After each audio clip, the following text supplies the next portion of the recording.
Hi, everybody. What does spiritual mean to you? Everything in Modern Siren has a slightly, quote unquote, spiritual leaning bent to it. Everything is metaphorical and nature influenced and based on your emotional deepest self and on being authentic with that. And to also rely on the fact that even if you're not feeling deep into yourself, that the who you are in that moment is also authentic, which sounds like, oh, that's a mistake. No, on the spiritual view here, it's all the same. And our judgment for ourselves and all that falls into almost a religious context. So let me try and clean up this view and then take your questions and see how we can move into this arena. I believe I've always been in the spiritual arena, but the difference between trying to connect with a man on a spiritual level, which is the wrong road, is that for us, spirituality has pretty much been a masculine arena. I don't know how you feel about that, but it's pretty much been run by masculine energy and thoughts. The spirit is, up here in the top chakra around where your thinking is, right? Goes off the top of your head.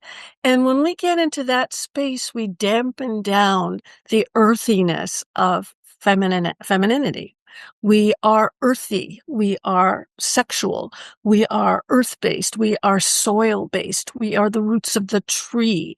Think in terms of that. The spiritual may be up here, mental down. We move into our heart. We move down into our bodies, into the lower chakras of feels more human, but really the earth. Go on down into the earth. So many of my tools have to do with putting your roots down as a tree and feeling the whole of everything. For me, all of that is spiritual, not my connection to all that is, because all that is everything for me. So what I'd really love to do is get your comments. Please leave me messages, comments in the comments section, the questions, so that I can start to address each of your individual states with this quote unquote spiritual arena. So I've done a whole bunch of videos on this yesterday, almost a little program, and I'll make sure that you can get this. I will put it on platforms. I will put links to it. I'll also put it on my website, and that might be a starter for us to create maybe a master class, a small program, a group, whatever it is that you feel important about. I can give you a little of my view and then see how that affects you and how that brings things up for you.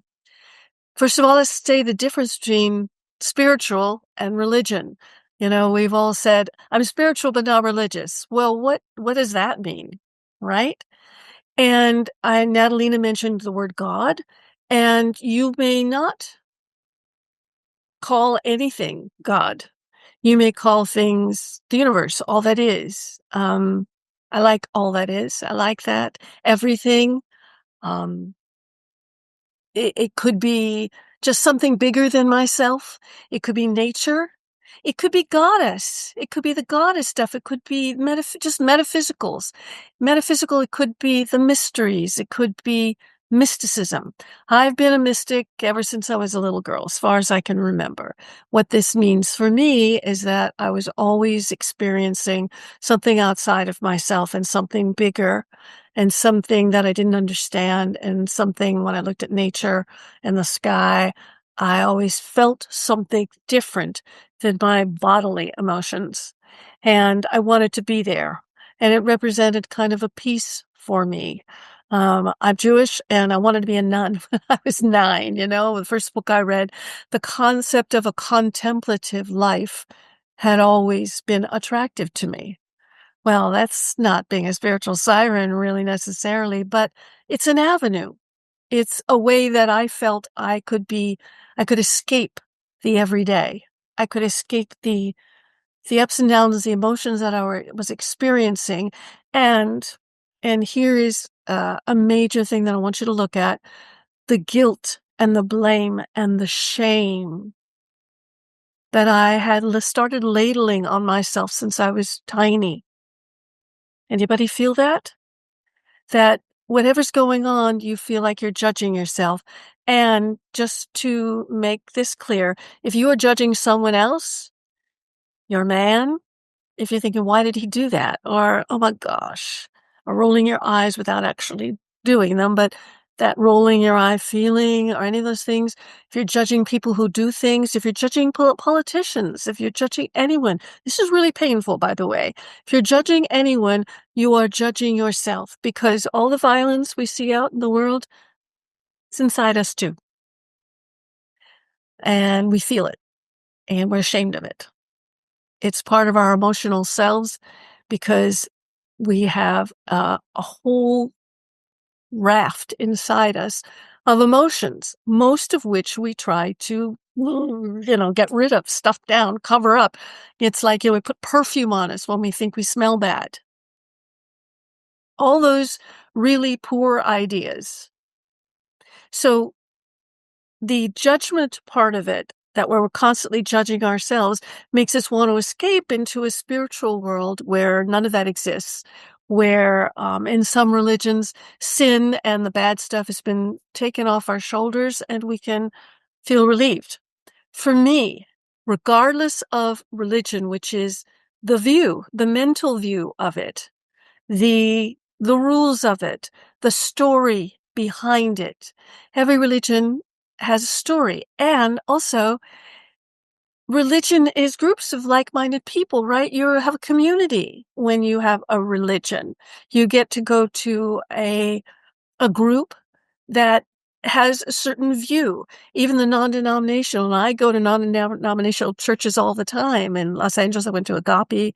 That's where I found Course in Miracles. Here in St. Louis, I go to where there's lots of singing and lots of yelling and lots of wonderful stuff that makes me feel emotionally connected to my spiritual nature of something out there is bigger than me. Something in here is bigger than me that I may not understand yet, but I want to feel connected to. So that is me personally, my personal view of God, spirit, the universe, something bigger, the tree, the nature, the molecules in the air, whatever is running through me, energies. And I bet you all have slightly different backgrounds and different views of what that is. So just kind of throwing all that out there, the number one point I want to make, and make sure I walk away with today, is I would like for you to look at what you see. What is your spiritual view? Do you easily say the word God? Do you say the universe? Are you a humanist and everything magical and mystical and supernatural feels terrible? But you might have been brought up that way in the religion, but you yourself don't feel comfortable with that. Where are you all individually?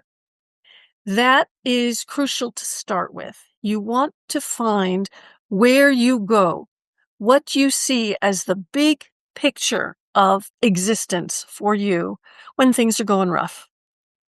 When you're losing a man in a breakup, where do you go? Do you go to self-blame? Do you go to, self-judgment? Do you judge him?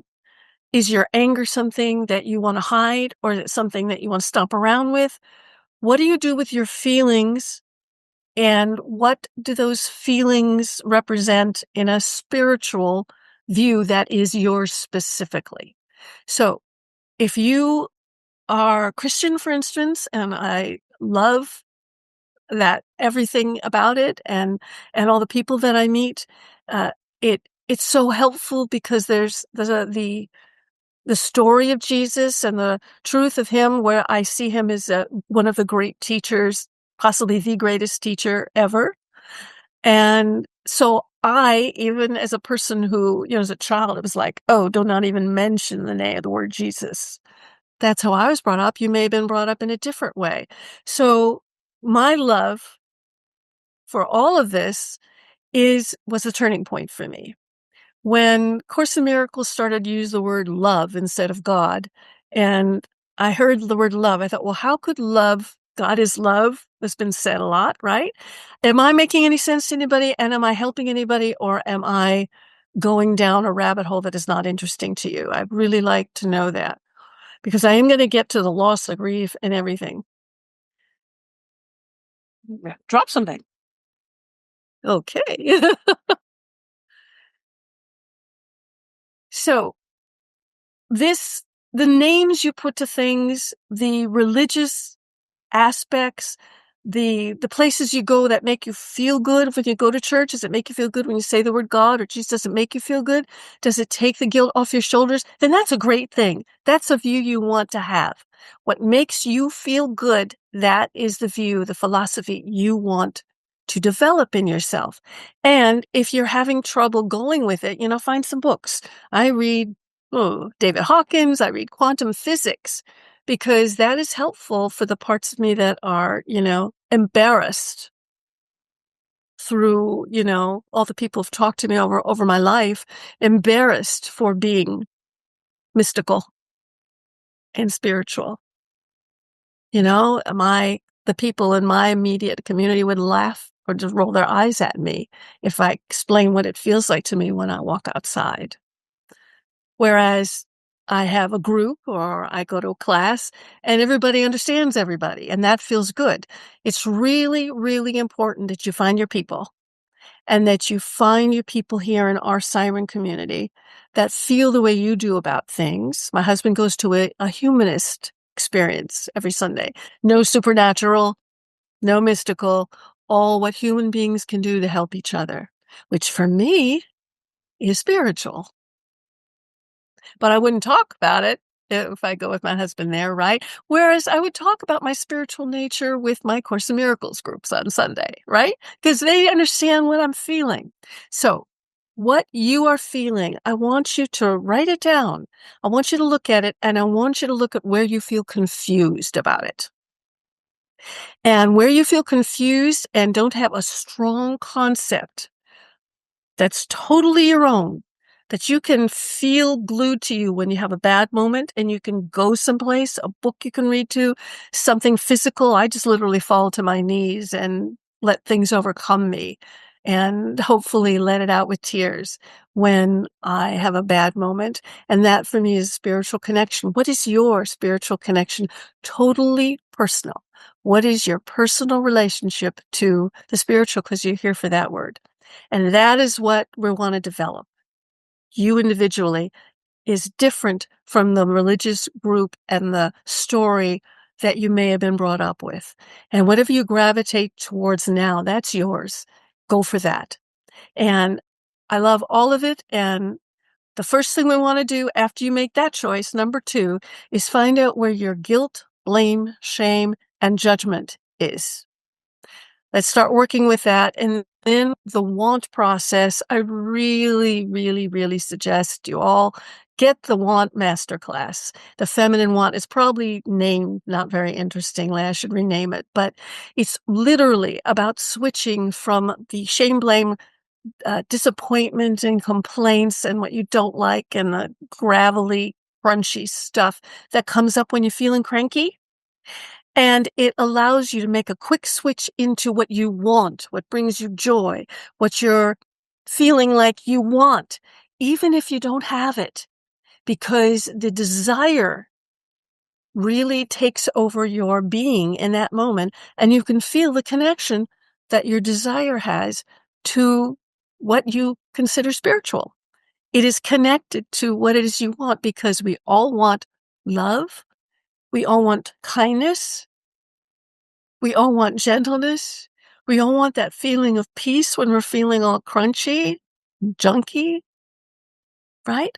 So your particular and unique gravitational view, philosophical, it's called philosophy, philosophical view of what is in existence for you that could allow you to feel peace in any moment and feel better. And then the second one we're talking about is, what do you want? And how and notice the difference between that and what makes you feel cranky and upset and judgmental and guilty and bad. So let's just make these two areas like extremes. One is I want this. I feel desire. I feel joy. I can feel my whole body open up. I feel a smile come to my face. Even when sad things are happening, even when horrible violence is everywhere around you.